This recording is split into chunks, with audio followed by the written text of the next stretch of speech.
Let's get a sketch down for this circle. So it's going to have center 0, 0 and radius 12.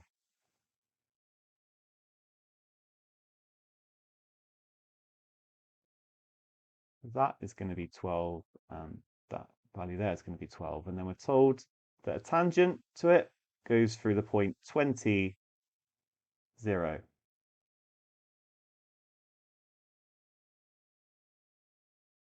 It's going to look a bit like this.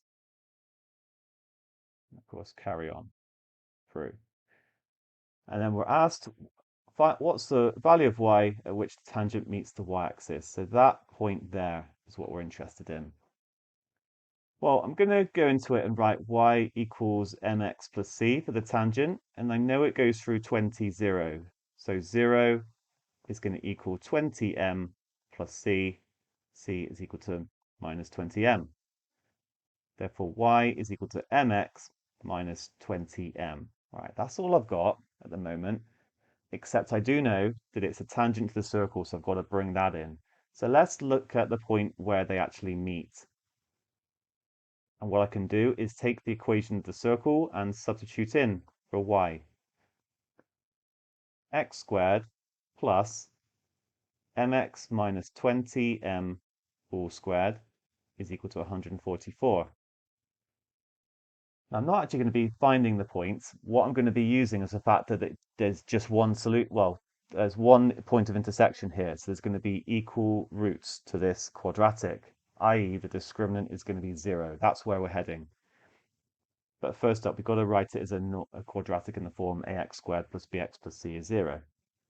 So x squared plus m squared x squared, then it'll be minus 40 m squared x when I've cross multiplied these terms twice, plus 400 m squared is equal to 144. Bring the x squareds together, so I will get m squared plus 1 times x squared minus 40 m squared x plus 400 m squared minus 144 is equal to 0. And I've got my a, I've got my b, and I've got my c. So I'm now going to use the fact that b squared minus 4ac must equal 0 for this point of intersection. So 1600 m to the 4. It's looking complicated, but hey, that's just how it is. Minus 4 times m squared plus 1 times 400 m squared minus 144 is equal to 0.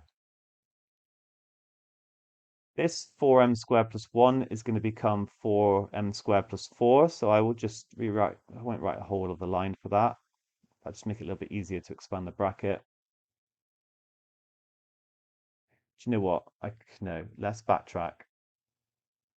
I'm actually going to divide through by 4, the whole thing. So that will go, and this will become 400. Right, now I expand the bracket, so I'm going to get minus, and then inside the bracket, 400 m to the 4 minus 144 m squared plus 400 m squared minus 144 equals 0.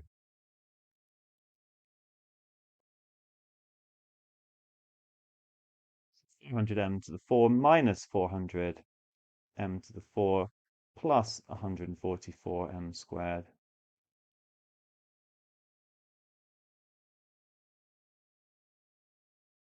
These two cancel, and then I'll have minus 256 m squared plus 144 equals 0. So 256 m squared is 144, therefore m squared is going to be 144 over 256.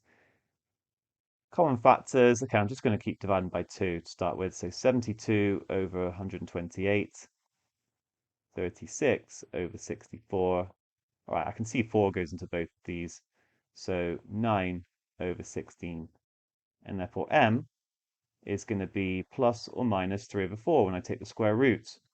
We found the gradient.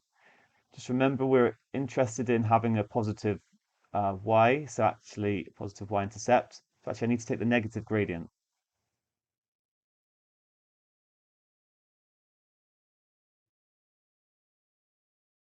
But I can now sub that in then. So m equals minus 3 over 4. So y equals minus 3 over 4x. And then 3 quarters of minus, sorry, minus 3 quarters of minus 20 is the same as 3 quarters of 20. So I'm going to get plus 15. And that is our y-intercept. That is what we're interested in. So our answer is B. Nicely done.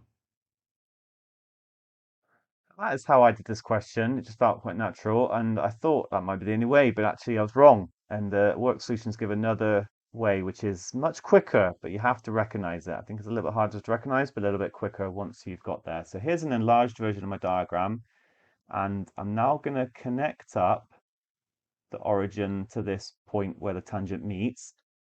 And what we actually create are similar triangles here. I'm going to be looking at this triangle, this green one, and then this purple one. They both have a right angle here because the radius is perpendicular. Well, that we call it a normal, but yeah, that radius green line is perpendicular to the tangent. And then this purple angle, right, well, this one up here is 90 minus the purple angle because of the right angle triangle got here. So it must be that these two are the same, the ones that I've kind of highlighted, and then that one is the same as the one up there. So there's my similar triangle. So I've then got a length here of 20, and that's going to be the hypotenuse of that bigger triangle. And I've got this one here, which I'm going to label, I just call it y, and that's the one I want to find. So it must be that y divided by 20, and I need to find two other kind of comparable sides. Well, the green length, remember, is 12 because it's the radius, and that will equal this length here, because that's kind of the equivalent one on the other triangle. I don't know what that is, but I can work it out because I can use Pythagoras' theorem. I've got the 20 and the 12. So 20 squared minus 12 squared ends up being 400 minus 144 square rooted, square root of 256, which is 16. That length is 16. Therefore, y over 20 is 12 over 16. And that again gives us 3 quarters. So y is 3 quarters of 20.